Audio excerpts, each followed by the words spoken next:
Assalamualaikum warahmatullahi wabarakatuh.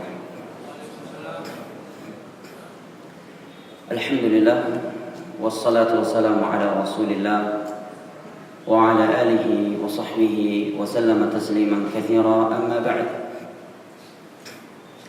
Puji dan syukur senantiasa kita panjatkan kehadirat Allah Jalla wa Ala yang telah berfirman di dalam Al-Qur'anul Karim pada surat Ibrahim, wa in ta'uddu ni'matallahi la tuhsuha innal insana lazalumun kafar. Dan kalaulah kalian ingin menghitung-hitung akan nikmat Allah atas kalian, la tuhsuha, niscaya kalian tidak akan mampu menghitungnya. Innal insana lazalumun kafar, sesungguhnya manusia itu pelaku kezaliman dan kekufuran. Alhamdulillah, dengan berkat nikmat kesehatan dan kesempatan setelah hidayah taufik dari Allah Jalla wa Ala, kita telah melaksanakan ibadah salat maghrib berjamaah yang kita memohon kepada Allah agar menerimanya dengan sempurna di sisinya. Allahumma amin. Sembari menunggu masuknya waktu salat isya, maka insyaallah ta'ala pada kajian kita di malam hari ini saya akan membacakan sebuah hadis dari hadis-hadis Nabi sallallahu alaihi wasallam yang sahih untuk kita renungi bersama. Mudah-mudahan banyak pelajaran dan hikmah yang dapat kita petik dari sabda Nabi besar kita yang berikut ini sallallahu alaihi wasallam. Namun sebelum kita memasuki kajian, sebagaimana biasanya kami senantiasa mengingatkan melalui pengeras suara ini kepada segenap saudara-saudara kami, kaum muslimin dan kaum muslimat, sebagai pasien di rumah sakit ini atau keluarga pasien, agar senantiasa bersabar dan berihtisab atas ujian penyakit yang menimpanya. Karena penyakit atau suatu musibah yang menimpa seorang muslim itu akan menghapus dosa dan mengangkat derajatnya apabila dia menyikapinya dengan sabar dan ihtisab, mengharap pahala. Lebih tinggi dari itu adalah bersyukur atas suatu musibah, karena di balik musibah tersebut terdapatkan nikmat penghapusan dosa dan nikmat pengangkatan derajat. Oleh karena itu merupakan petunjuk Nabi sallallahu alaihi wasallam, setiap kali beliau mendapatkan nikmat, beliau membaca alhamdulillah bi ni'matihi tatimmus shalihat. Tetapi ketika beliau mendapatkan musibah, maka beliau mengucapkan alhamdulillah ala kulli hal. Segala puji bagi Allah dalam seluruh kondisi. Yang kedua yang ingin kami ingatkan kepada saudara dan saudari kami kaum muslimin dan kaum muslimat, pasien dan keluarga pasien di rumah sakit ini, melalui pengeras suara ini, agar mereka tidak menggantungkan hati mereka kepada dokter, kepada medis ataukah alat medis di dalam kesembuhan keluarga mereka. Karena kesembuhan dan penyakit itu semata-mata di tangan Allah Jalla wa Ala. Adapun saudara-saudara kita, pihak medis dan alat medis adalah sebab, yang menyembuhkannya adalah semata-mata Allah Subhanahu wa taala. Maka hendaknya Allah Subhanahu wa taala yang telah menurunkan penyakit tersebut, dan dialah yang mampu satu-satunya mengangkat penyakit tersebut dari kita, agar kita memperhatikan hubungan kita, komunikasi kita yang paling wajib dan yang paling utama dengan Allah Subhanahu wa taala, yaitu salat 5 waktu. Karena terkadang kita melihat betapa banyak pasien dan keluarga pasien berminggu-minggu dan berbulan-bulan di rumah sakit dalam keadaan tidak salat. Padahal rumah sakit adalah area yang mengingatkan kita akan kematian. Setiap hari ada yang mati di rumah sakit ini. Setiap hari ada yang meninggal, pulang kepada Allah Subhanahu wa taala. Hendaknya menjadi peringatan dan teguran bagi kita semua untuk menjaga salat. Ini yang menyedihkan. Rumah sakit adalah sebuah area yang mengingatkan kita kematian. Tetapi kita dapatkan banyak kaum muslimin dan kaum muslimat berada di rumah sakit sebagai pasien rumah sakit atau keluarga pasien, tetapi tidak melakukan salat. Berminggu-minggu, bahkan ada yang sudah berbulan-bulan tinggal di rumah sakit dalam keadaan tidak salat. Jadi yang menyembuhkan itu siapa? Bukankah Allah? Lalu kenapa hubungan kita putuskan dengan Allah Subhanahu wa taala yang mampu menyembuhkan penyakit tersebut? Perlu diketahui bahwa masalah salat 5 waktu adalah masalah yang cukup prinsipil di dalam Islam. Jangankan meninggalkan salat, melakukan salat tanpa melaksanakan rukun-rukun dan wajibatnya, atau melaksanakan salat di luar waktunya, itu diancam oleh Allah dengan firman-Nya, fawailul lil musallin alladzina hum 'an salatihim sahun. Sungguh wail kata sahabat Abdullah bin Abbas adalah wadin finnar, adalah sebuah wadi, sebuah lembah yang ada di dalam api neraka. Allah katakan wail bagi orang-orang yang salat. Kenapa? Alladzina hum 'an salatihim sahun, yaitu mereka orang-orang yang lalai dari salatnya. Lalai dari salatnya, penafsiran ahli tafsir menerangkan yaitu salat tetapi di luar waktunya. Salat subuh setelah waktunya habis dan seterusnya, atau melakukan salat tepat pada waktunya tetapi tidak melaksanakan rukun-rukun dan wajibatnya dengan sengaja. Ini masuk dalam firman Allah, alladzina hum 'an salatihim sahun. Di dalam surat Maryam Allah berfirman, fa khalafa min ba'dihim khalfun adha'u as-salata wattaba'u syahawat fasawfa yalqawna ghayya illa man taba wa amana wa 'amila salihan fa ulaika yujzauna al-ghurfata bima sabaru wa yalqawna fiha tahiyatan wa salam illa man taba wa amana wa 'amila salihan fa ulaika la yuzlamuna syai'a fa ulaika yadkhuluna al-jannata wa la yuzlamuna syai'a. Akan datang setelah mereka ini dari umat-umat ini yang akan menyia-nyiakan salat. Makna menyia-nyiakan salat, kata Abdullah bin Abbas, melaksanakannya di luar waktunya. Fasawfa yalqawna ghayya. Mereka itu yaitu orang-orang yang melakukan salat di luar waktunya, tidak tepat dengan waktunya, mereka itu yalqawna ghayya, akan masuk ke dalam neraka ghayya. Illa man taba wa amana wa 'amila salihan, kecuali mereka orang-orang yang telah bertaubat, beramal saleh, mereka akan dimasukkan ke dalam syurga dan tidak akan dizalimi sedikit pun. Jamaah, coba perhatikan dua ayat di atas. Allah menyebutkan ancaman yang begitu keras untuk mereka yang melakukan salat tatkala mereka melakukannya tidak tepat pada waktunya. Lalu bagaimana dengan orang yang sama sekali tidak melakukan salat? Subhanallah. Bahkan jangankan sekedar tidak melakukan tetapi dalam keadaan malas, itu Allah vonis sebagai ciri munafik. Allah berfirman di dalam surah At-Taubah, wa la ya'tuna as-salata illa wa hum kusala. Orang-orang munafik itu kalau pergi melakukan salat dalam keadaan malas. Dalam hadis Bukhari Muslim dari Abu Hurairah radhiyallahu anhu, Nabi sallallahu alaihi wasallam bersabda, inna athqala salati 'alal munafiqin salatul isya'i wa salatul fajr walau ya'lamuna ma fihima la atuhuma walau habwa wa laqad hamamtu an amura bis salati fatuqama thumma amara rajulan fa yusalli bin nas thumma antaliqa ma'i rijalun ma'am huzamun min hatabin ila rijalin la yashaduna as-salah fa uharriqa 'alaihim buyutahum bin nar.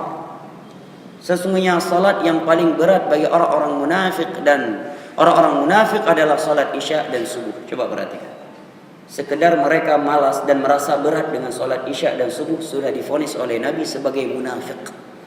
Sekalipun dia melakukannya, kata para ulama, Nabi memvonis dia munafik kalau merasa berat untuk salat. Risih mendengar azan, risih melihat orang-orang yang pergi ke masjid, berat untuk pergi ke masjid. Walaupun dia pergi, divonis oleh Nabi sebagai munafik. Salat yang paling berat bagi orang-orang munafik adalah salat isya dan salat subuh. Walau ya'lamuna ma fihima la atauhuma walau habwa. Dan kalaulah mereka mengetahui keutamaan pergi melaksanakan salat isya dan subuh, niscaya mereka akan pergi melaksanakannya sekalipun harus merangkak. Kemudian Nabi menyatakan, walaqad hamamtu an amura bis salati fataqama thumma amara rajulan fa yusalli bin nas. Sungguh aku telah berencana agar salat ini ditegakkan. Kemudian aku perintahkan seseorang untuk menjadi imam. Lantas aku pergi bersama beberapa algojo bersamaku, membawa kayu-kayu bakar dan api, mencari kaum lelaki, jazakallahu khairan, yang tidak menghadiri salat yang sedang ditegakkan. Lantas aku bakar rumah-rumah mereka. Coba perhatikan. Dia salat tapi di rumahnya enggak salat jamaah. Rasulullah berencana untuk membakar rumahnya. Lalu bagaimana dengan orang yang tidak salat secara totalitas? Secara totalitas, tidak jamaah dan tidak pula sendirian. Yang salat tapi tanpa jamaah aja, Rasulullah punya rencana ingin membakar rumahnya. Kalau dia tidak pergi salat jamaah tanpa uzur syar'i. Apalagi kalau enggak salat. Di dalam surat Al-Mudaththir, Allah menerangkan kepada kita pertanyaan penghuni syurga kepada penghuni neraka. Ma salakakum fi saqar?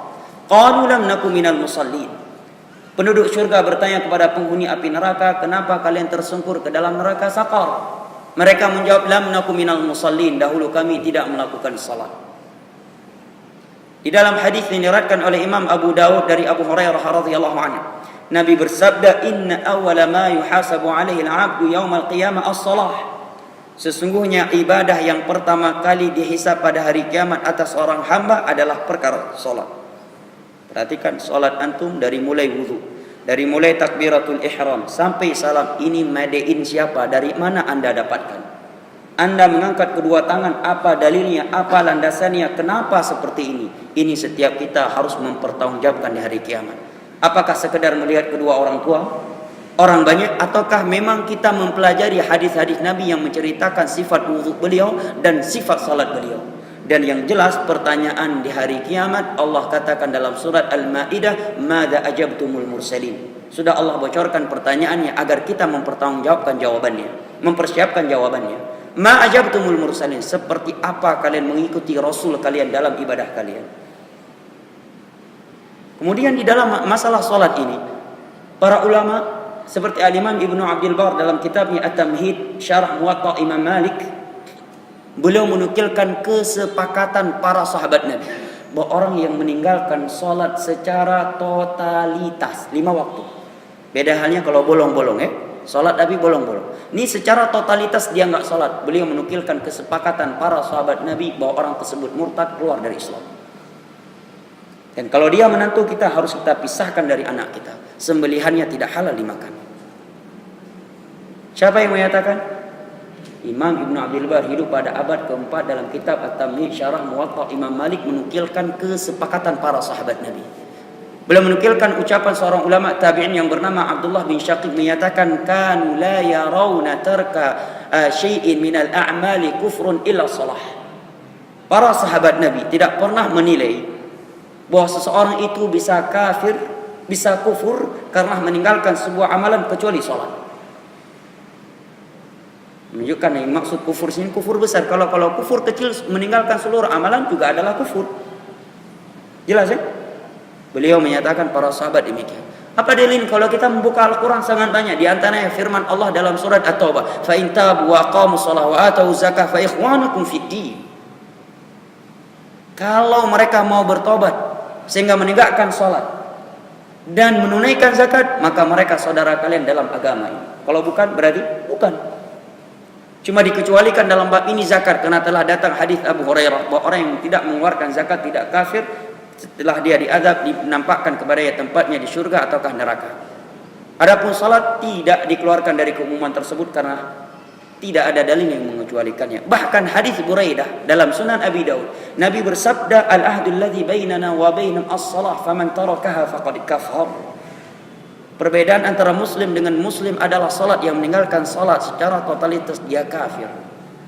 Ay ustaz keureuh tu wam kafi malam nyu hadis Nabi keun bahasa lu. Yang keureuh dari long tok nada ngan tu.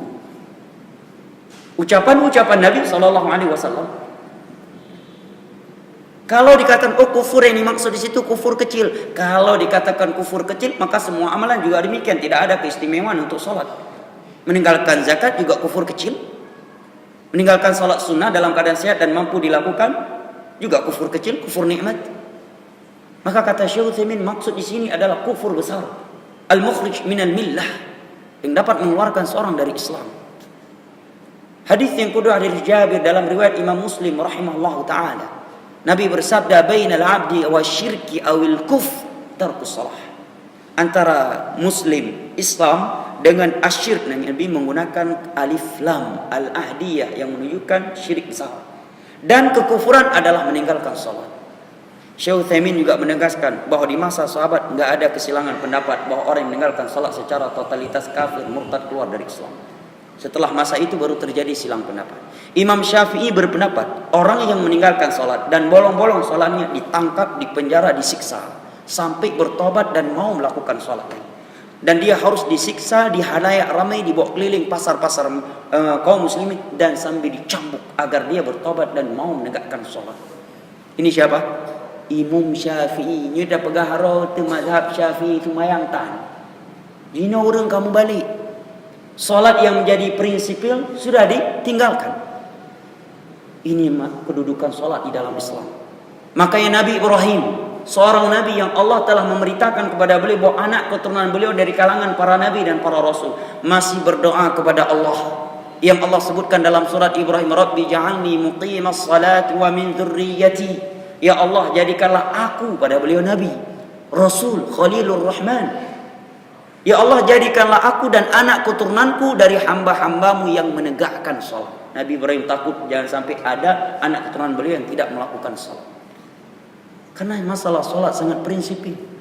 Dosa meninggalkan solat lebih besar daripada dosa zina. Dosa meninggalkan solat lebih besar daripada dosa homoseks, liwat. Dosa meninggalkan solat lebih besar daripada dosa membunuh manusia. Dosa meninggalkan solat lebih besar daripada dosa merampok. Dosa meninggalkan solat lebih besar daripada dosa riba. Setelah kekufuran adalah meninggalkan solat. Relakah anak kita setiap hari berzina? Relakah anak kita setiap hari melakukan liwat, homoseks? Sungguh tidak ada yang rela. Lalu kenapa rela anaknya tidak melakukan salat? Maukah kita menerima calon anggota keluarga kita sebagai ipar kita atau sebagai menantu kita yang dia setiap hari berzina, yang setiap hari melakukan liwat, homoseks, setiap hari khamar, setiap hari berjudi? Saya kira sematri-matrinya muslim gak akan mungkin menerima menantu yang homoseks, menantu yang penzina, menantu yang penjudi, menantu yang perampok, menantu yang pengedar sabu. Tapi banyak kaum muslimin yang mau menerima lelaki sebagai menantunya yang tidak melakukan salat secara totalitas. Itu lebih bejat daripada orang yang homoseks, lebih bejat daripada penzina, perampok, pembunuh, pemakan riba. Ini kedudukan salat dalam Islam, sangat-sangat prinsipil. Oleh karena itu dalam Islam gak ada istilah seorang boleh meninggalkan salat kecuali wanita yang haid atau nifas. Selain itu gak ada. Gak mampu berwudu, ada tayamum dalam Islam, dengan menepukkan kedua telapak tangan ke tanah, kemudian mengusap telapak tangan kanan atas dan kiri, kemudian mengusap wajah, selesai.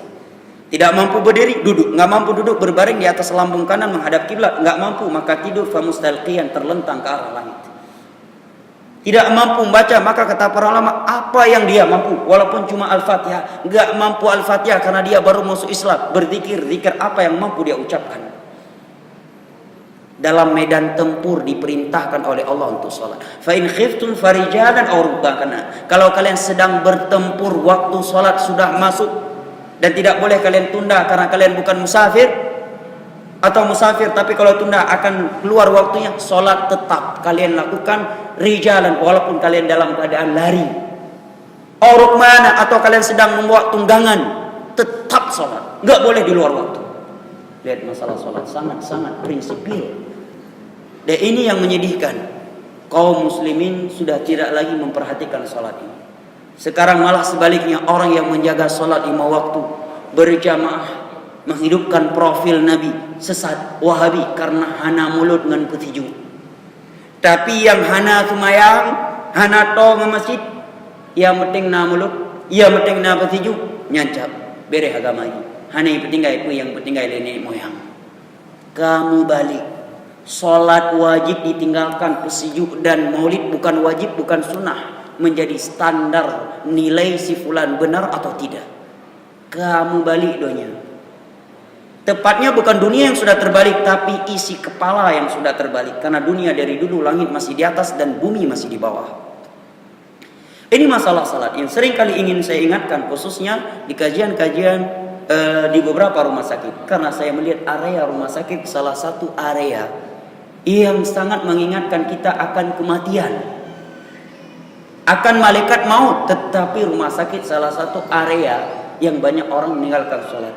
Lebih dari itu, sekian pasien terkadang berminggu-minggu tidak sholat. Alasan tidak bisa berwudu, tayamum, nggak ada debu. Dinding di rumah sakit suci dan mensucikan, bisa digunakan untuk bertayamum. Fatayammamu sa'idan thayyiban. kata Allah Subhanahu wa taala. Enggak mampu berdiri dulu. Bahkan para ulama membahas, di sana ada salat orang tanpa wudu, tanpa tayamum, diistilahkan dengan faqidut tahurain.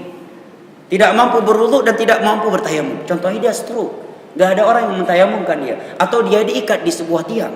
Tidak bisa bertayamum dan tidak bisa berwudu, maka tetap salat kata para ulama.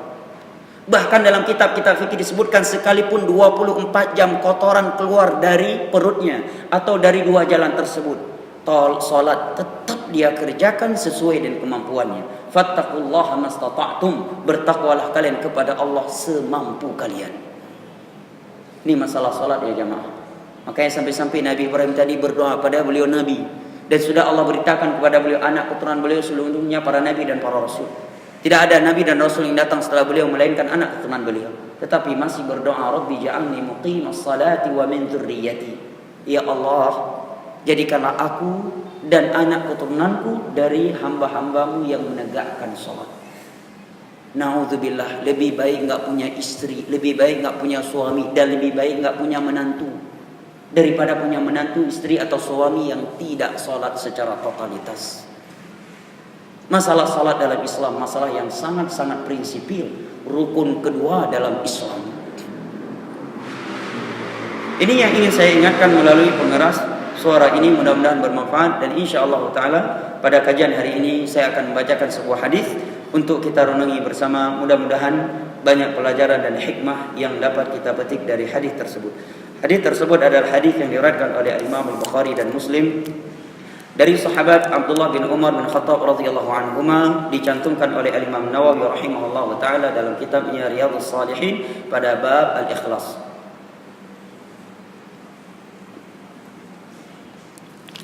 Bahwa Nabi sallallahu alaihi wasallam menyatakan, "Intalaqa thalathatu nafarin mimman kana qablakum hatta awahumul mabit fil ghar, fanhadarat alaihim sakhratun fasaddat alaihimul ghar. فقالوا إنه لا ينجيكم من هذه الصخرة إلا أن تدعوا الله بصالح أعمالكم. فقال أحدهم اللهم كان لأبوان شيخان كبيران وكنت لا أبق قبلهما أهلا ولا مالا فأنا أبي طلب الشر يوما فلم أرح عليهما حتى ناما فوجدتهما نائمين فكرهت أن أوقظهما حتى برق الفجر والصبية يتضاغون عندي وكنت لا أغبك قبلهما أهلا ولا مالا فاستيقظا فشرب غبوقهما حتى شبعا اللهم إن كنت فعلت ذلك ابتغاء وجهك ففرج عنا ما نحن فيه فانفرجت الصخرة غير أنهم لا يستطيعون الخروج منه. وقال الثاني اللهم كانت لي ابنة عم وكنت أحبها كأشد ما يحب الرجال النساء فأردت على نفسها فامتنعت مني حتى علمت بها سنة من السنين فجاءتني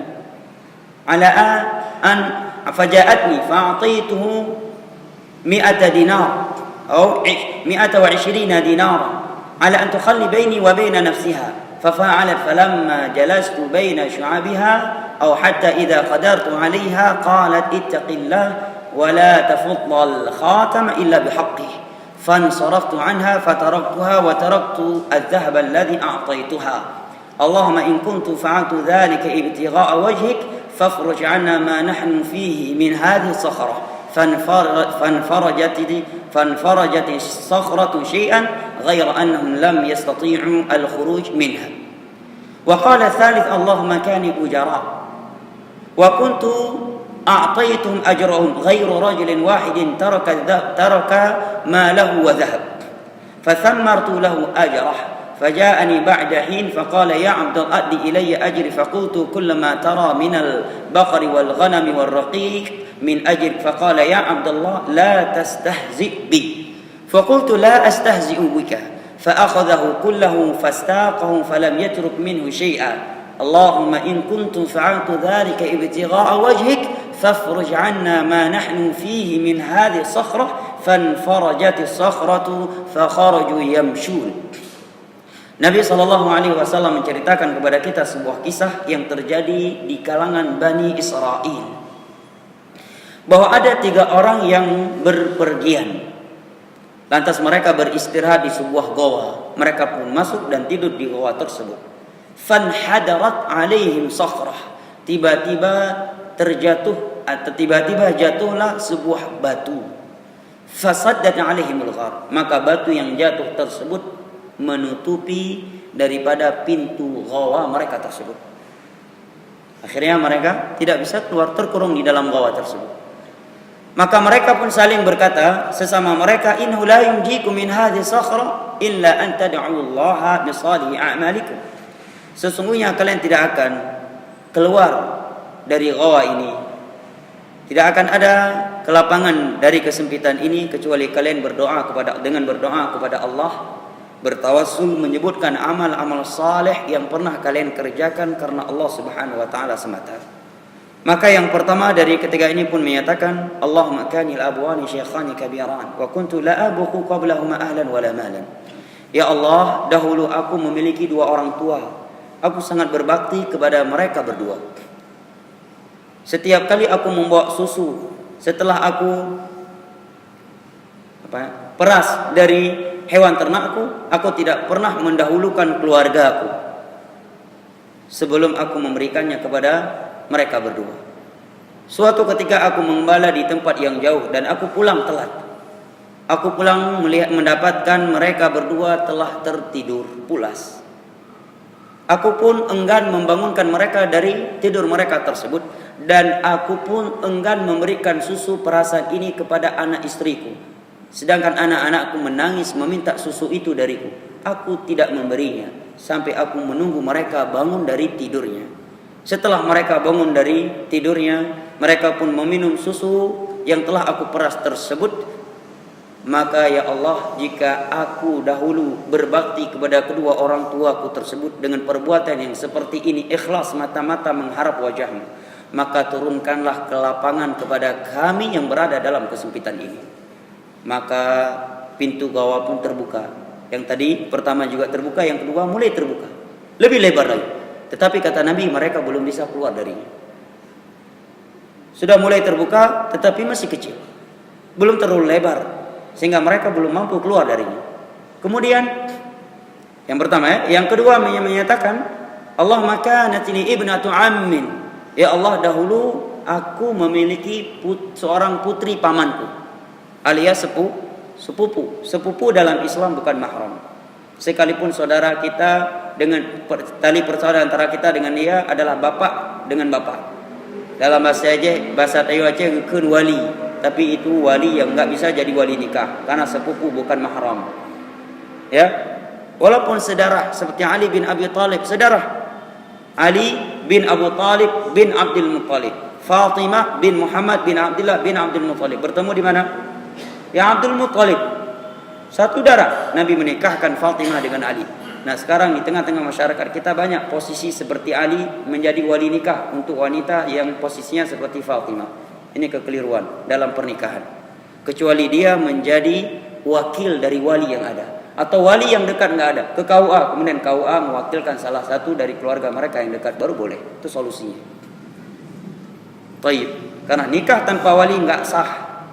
La nikah illa biwali, enggak ada nikah kecuali dengan wali. Enggak ada wali, wakilkan kepada penguasa. Penguasa di tempat kita adalah KUA.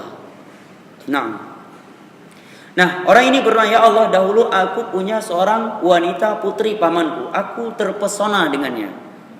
Aku sangat mencintainya sebagaimana seorang lelaki yang sedang dimabuk cinta kepada seorang wanita. Maka aku mengajaknya untuk berbuat zina. Dia pun tidak mau melakukannya. Sampai suatu ketika dia ditimpa oleh kemiskinan dan kefakiran. Dia datang kepada aku meminta bantuan. Maka aku pun memberikan kepadanya bantuan beberapa dinar dengan syarat dia mau berzina denganku. Dia pun akhirnya pasrah rela melakukannya karena suatu kebutuhan. Yang dipahami dari kisah ini berarti membenarkan perbuatan wanita tersebut. Dia pun melakukannya. Kemudian orang ini menyebutkan, ya Allah, sampai ketika aku sudah berada di atas pahanya, tiba-tiba wanita ini berkata, ittaqillah wa la tafuddal khatama illa bihaqqih. Takutlah kamu kepada Allah, janganlah engkau mematahkan sebuah cincin kecuali karena hak kamu. Maksudnya jangan melakukan ini kecuali kamu sudah halal memilikinya. Maka seketika itu aku meninggalkannya sebelum melakukan perbuatan tersebut. Dan aku tinggalkan emas yang telah aku berikan kepadanya. Ya Allah, jika aku dahulunya meninggalkan maksiat tersebut karena takut kepadamu, ikhlas semata-mata mengharap wajahmu, turunkanlah kelapangan untuk kami. Maka kata Nabi, pintu goa yang sudah tertutup dengan batu tersebut pun mulai bergeser lagi. Secara logika enggak masuk akal. Tetapi innama amru idza arada li syai'in an yaqula lahu kun fayakun. Ghairu annahum la yastati'una al-khuruj min. Tetapi mereka tetap belum mampu keluar darinya. Kemudian yang ketiga berdoa, Allahumma kana li ujara. Ya Allah, dahulunya aku memiliki banyak karyawan.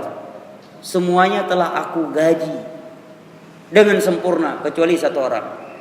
Ini bertawasul dengan amal saleh, yaitu amanah. Ya, amanah yang dia lakukan karena ikhlas kepada Allah Subhanahu wa taala. Kecuali satu karyawan, dia pergi begitu saja dan meninggalkan gajinya. Maka selama dia pergi, aku kembangkan gajinya tersebut. Suatu saat dia datang menagih gaji yang belum dia ambil. Maka aku katakan kepadanya, apa yang kamu lihat? Berupa sapi, berupa kambing dan budak, ini semuanya gaji kamu. Karena di masa dahulu gaji dengan hewan. Dan saya kira 50-40 tahun yang lalu, bahkan mungkin sekarang di beberapa daerah gaji masih ada dengan cara seperti itu, ya kan?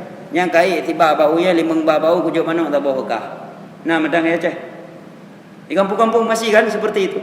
Gaji dengan seekor ayam, membayar dengan seekor kambing, ya. Ada? Hah? Enggak ada. Anak orang kampung ini, kota Bandung. Ya. Jadi dia datang bertanya, mana gajiku yang belum saya ambil? Maka dia menjawab bahwa semua yang kamu lihat yang sudah berkembang biak ini gaji untuk kamu. Dia merasa kayaknya ini bukan gaji dia. Dia menyatakan, ya Abdullah, la tastahzi bi. Wahai hamba Allah, jangan kamu permainkan saya. Saya serius, mana gajiku? Maka dia menyatakan, aku tidak bermain-main, ini semua untuk kamu. Fa akhadahu fastaqah. Dia pun mengambil seluruhnya. Walam yatruk minhu syai', dan tidak menyisakan sedikit pun. Ini juga keterlaluan. Mestinya kan dia ambil jatahnya sendiri. Adapun yang telah berkembang dari gaji pokoknya, dia tanya, ini bagi berapa yang sudah berkembang? Mestinya kan demikian adabnya. Tapi karena rakusnya sama dunia dan sabarnya orang ini, amanahnya orang ini, dan dermawannya orang ini, enggak marah. Dia biarkan, dia ambilkan apa yang telah berkembang dari gaji pokoknya. Yang mengembangkan dia sendiri dengan modalnya. Dengan usahanya. Modal gaji pokok orang tadi. Maka orang ini berdoa, ya Allah, in kuntu fa'altu dzalika ibtigha'a wajhik, jika aku melakukannya dahulu semata-mata mengharap wajahmu, ikhlas, maka turunkanlah kelapangan untuk kami dalam kesempitan ini. Maka Nabi menyatakan, terbukalah pintu goa tersebut dengan sempurna, fa kharaju yamshu, mereka pun keluar berjalan kembali. Ini kisah yang sangat indah. Ya, sebagian ulama mensyarahnya dengan beberapa lembaran yang tebal. Ya, hadis yang sangat indah dan sangat banyak pelajaran darinya. Namun pada kesempatan kali ini kita akan sebutkan beberapa pelajaran darinya. Berapa menit lagi? Adzan? 10 menit. Kita masuk ke diskusi atau kita syarah hadis ini?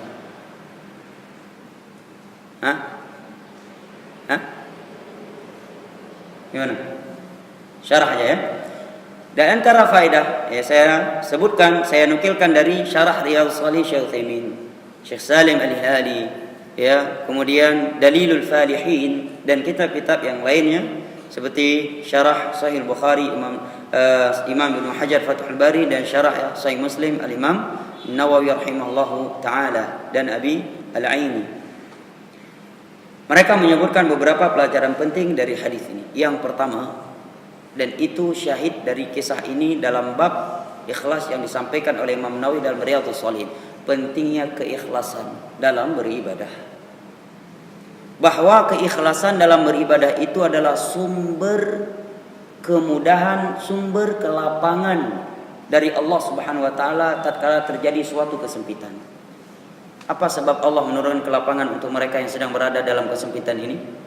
Karena keikhlasan mereka dalam beribadah tadi. Bisa jadi suatu tempat kita berada dalam suatu kesempitan, dalam suatu permasalahan, tiba-tiba datang kemudahan dari Allah dikarenakan sholat malam kita yang ikhlas, sedekah kita yang ikhlas, birru walidain kita, bakti kita kepada kedua orang tua kita yang ikhlas.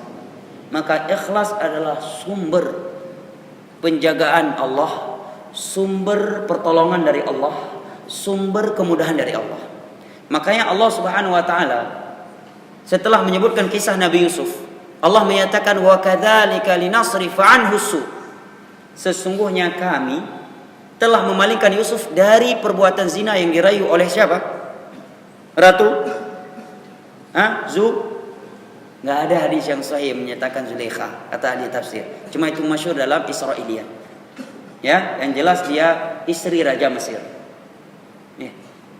Sebagaimana kalimat Ratu Saba, tidak ada riwayat yang sahih, tapi masyhur dalam Israiliyah dalam kutubut tafsir. Maka cukup dikatakan Ratu Saba, bukan Bilqis. Jelas ya? Itu bahasa Al-Quran. Nah, kemudian Allah menyebutkan rahasianya. Allah menyelamatkan Nabi Yusuf, innahu min ibadinal mukhlasin, karena dia adalah hamba-hamba kami yang telah dianugerahkan keikhlasan kepadanya. Sebab Allah menjaga kita dari maksiat. Maka dari itu menjadi sebuah renungan, kalau kita mudah jatuh ke dalam maksiat, coba koreksi, mungkin ikhlas kita masih kurang dalam beribadah. Dan ikhlas itu sebab paling besar yang membuat seorang itu istiqamah di atas agama Allah Subhanahu wa taala. Orang yang kurang ikhlas terlalu baper, terlalu cepat tersinggung, bahkan terkadang gara-gara tersinggung sama seseorang dia meninggalkan sebuah amal saleh yang telah ia lakukan yang menjadi pintu surga baginya. Banyak, sangat banyak.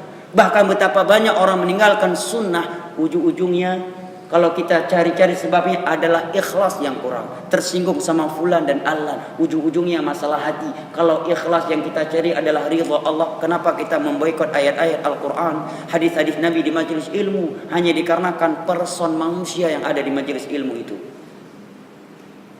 Kalau kita melihat para sahabat Nabi, maka mereka adalah orang-orang yang sangat ikhlas. Kalau mereka tidak ikhlas, nggak akan mungkin bersabar sama Nabi.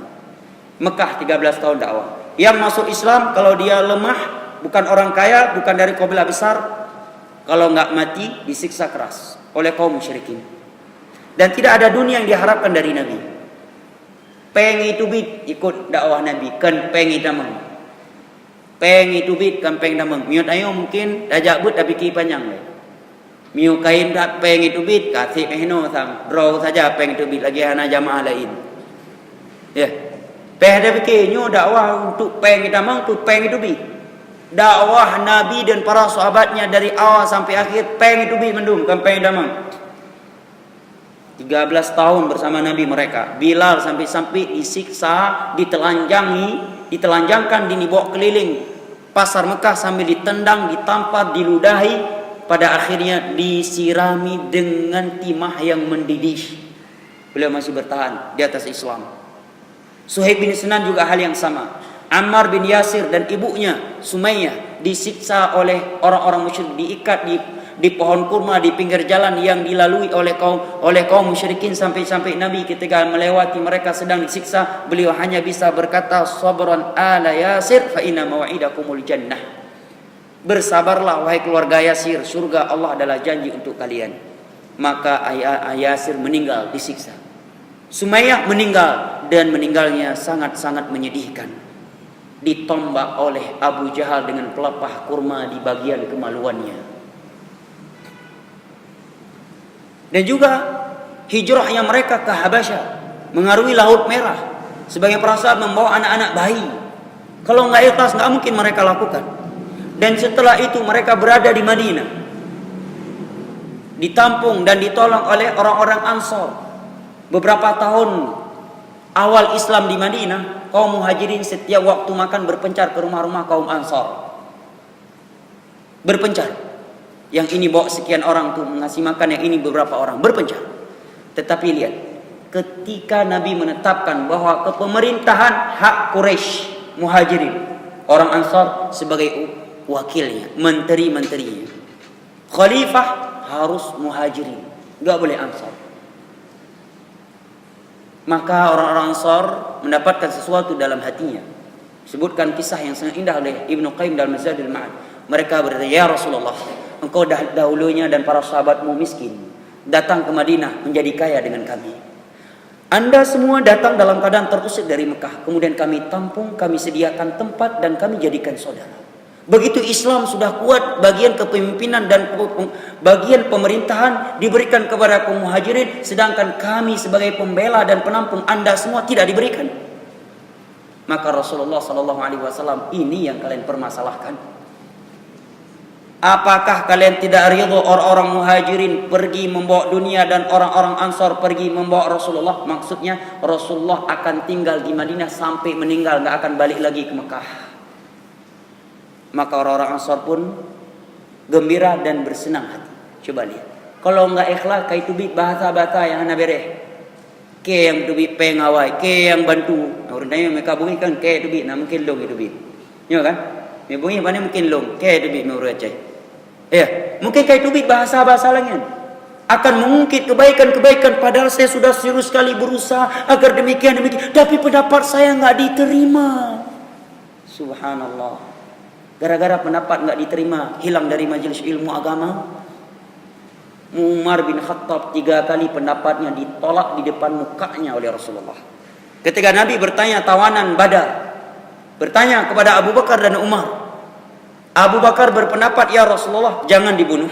Kita bebaskan mereka dengan tebusan.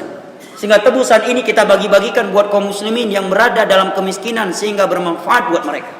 Umar berpendapat, "Ya Rasulullah, mereka ini tokoh-tokoh Quraisy. Kalau Anda lepaskan mereka, mereka akan berdakwah lagi. Pendapat saya sembelih," kata Umar. Nabi berpaling dari wajah Umar. Sebanyak 3 kali Umar mengusulkan pendapat itu tidak didengar oleh Rasulullah. Nabi berpaling dari wajahnya. Tetapi begitu Abu Bakar ngasih satu pendapat tadi, sekali langsung Nabi terima. Apakah setelah itu Umar tersinggung? Keluar bahasa dari Umar, "Ya Abu Bakar kan mertuanya beliau. Ya tuan kekiban hang gedinge. Abu Bakar kau urang kaya longnya solah. Baper. Saya ini siapalah? Abu Bakar kan orang kaya. Abu Bakar kan mertua beliau. Saya 3 kali ngasih usulan nggak diterima, tetapi Abu Bakar baru sekali langsung diterima." Apakah seperti itu Umar? Tidak. Apakah setelah itu Umar tidak lagi dekat dengan Rasulullah? Juga tidak. Di mana ada Rasulullah, di situ ada Abu Bakar dan di situ ada Umar. Apakah setelah itu Abu Bakar tidak pernah menemani lagi Rasulullah dalam berdakwah? Apakah setelah itu Umar tidak lagi berjuang untuk Allah dan Rasulnya? Juga tidak. Mu'adz bin Jabal pernah dimarahi dengan keras oleh Nabi di hadapan halayak ramai ketika sholat isya'nya terlalu panjang, sehingga salah satu dari makmumnya keluar dari sholat dan sholat sendirian dan telat bangun subuh, ngadu kepada Nabi. Maka Nabi memarahi Mu'adz dengan menyatakan, "Afatan anta ya Mu'adz, wahai Mu'adz, apakah kamu ini pembuka pintu fitnah buat umat ini?" Dimarahi di halayak ramai. Pelehnya nak Mu'adz anak jabat le kata tim dah jabat gede dalam. Tidak. Kenapa? Ikhlas. Ini gara-gara pendapat enggak didengar, enggak ngaji lagi, gara-gara tersinggung sama atau ada saingan bisnis dalam majelisnya. Bedajak nanti gamji ini. Lantas kita memboikot, tidak lagi mendengar ayat-ayat Al-Qur'an dan hadis. Nabi menyatakan, "Innama ya'kulu dhi'bu minal ghanami qasiyah." Yang dimakan oleh serigala dari kambing itu adalah kambing yang keluar dari jamaah, kambing yang berjalan sendirian, sehingga baca Al-Quran, mentafsirkan sendiri, mengambil kesimpulan sendiri, datang broadcast dari WhatsApp begini, dia ambil kesimpulan sendiri, dia bangunkan sikap di atas itu, dia menyangka itulah yang terbaik. Inilah jeratan syaitan, kata Syekhul Islam. Ibadu anil ilmi wa ahli. Jeratan syaitan menyesatkan manusia dengan cara menjauhkan anak Adam dari ilmu dan dari orang yang berilmu, sehingga dia selalu dengan was-was, bahkan was-wasa itu menjadi sumber prinsip bagi dia di dalam beragama. Maka ikhlas adalah sumber istiqamah yang paling utama. Mudah-mudahan Allah mudahkan di waktu yang lain untuk menyebutkan beberapa pelajaran lainnya dari hadis ini. Lebih dan kurangnya saya mohon maaf. Wabillahi taufiq wal hidayah. Wa sallallahu ala nabiyyina Muhammad wa ala alihi wa sahbihi wa sallam. Wa akhiru da'wana alhamdulillahi rabbil alamin. Subhanakallahumma wa bihamdik, asyhadu an la ilaha illa anta astaghfiruka wa atubu ilaik. Wassalamu alaikum warahmatullahi wabarakatuh.